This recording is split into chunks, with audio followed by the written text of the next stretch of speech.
Nigel Farage made his maiden speech as MP for Clacton in the Commons this lunchtime, using it to tear into pro-EU MPs and to warn voters that Sir Keir Starmer's government does not care about immigration.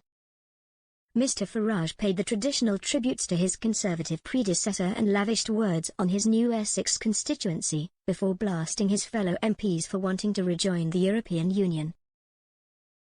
The Reform UK leader also demanded a referendum on the ECHR, while calling for welfare reform to help his poorer constituents into work. Mr Farage observed that one thing he didn't expect as a new MP was to feel even more outnumbered in the Commons as a Brexiteer than he did during his career as a member of the European Parliament. He joked, "It's very different indeed.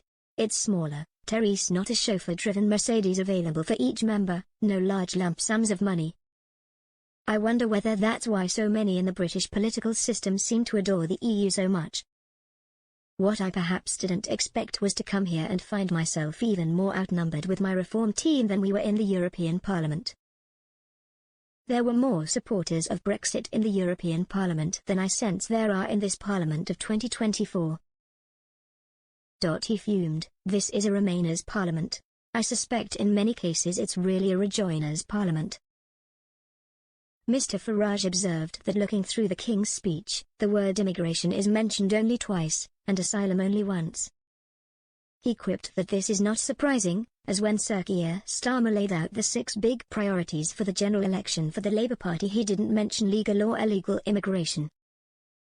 That's the other area that the 5 of us sitting over here are going to find ourselves massively outnumbered in this House is because we actually want to talk about these issues.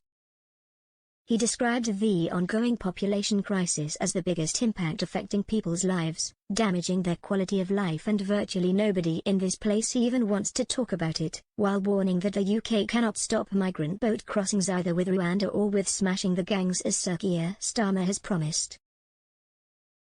Mr Farage said the migration crisis is largely the fault of the European Convention on Human Rights, which while it was set up in the wake of World War II with the very best of intentions, has now completely outlived its usefulness.